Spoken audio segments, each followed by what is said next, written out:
Ça fait du bien de sortir un peu. Ah oui, très bien. Un événement à Avallon, Jean-Yves Collet va devoir repartir en campagne s'il veut garder son fauteuil de maire.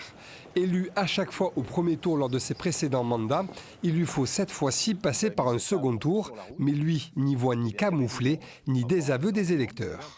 C'est la première fois qu'il y avait 4 listes au scrutin.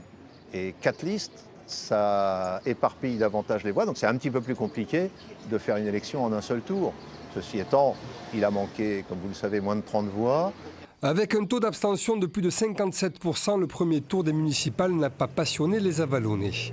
Bien sûr, le contexte et la crise du Covid peuvent en partie l'expliquer, mais Jean-Yves Collet brigue aussi un 4e mandat. Lors des 2 premiers, il était PS, LREM lors du 3e. Il se présente aujourd'hui sans étiquette. Oui. Et il faudrait qu'on soit un petit peu plus détendu, quoi. Il y a de la place, on va voir. En face aussi et fermer la rue. Peut-être pas tous les jours, mais... Pas tous les jours, mais le week-end peut-être. Voilà. Essoufflement de son électorat, volonté de changement, le maire réfute l'idée du mandat de trop et se veut à l'écoute de ses électeurs. Ça ne fera le 4e mandat que si les Avallonnaises et les Avallonnais me font confiance. Ça n'est pas un homme seul qui se présente, c'est une équipe. Notre équipe est renouvelée à plus de la moitié, avec des jeunes actifs.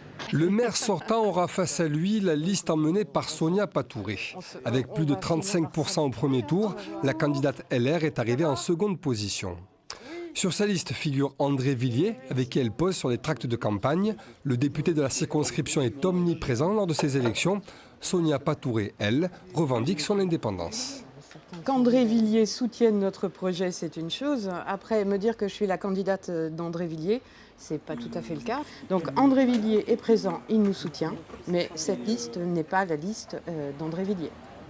Être présent au second tour est déjà une victoire selon la candidate de droite, surtout dans un tel contexte où faire campagne est très compliqué. Oui, c'est complexe, et notamment quand on est une liste qui se présente, qui est challenger, parce qu'on considère qu'on n'a pas de légitimité à parler, en tout cas c'est le message qu'on nous fait sentir, et rien que cela, c'est très complexe. Une 3e liste, celle du Rassemblement national, menée par Fanny Bouvier, sera également présente au second tour. Aucun de ses représentants ne s'est rendu disponible pour répondre à nos questions.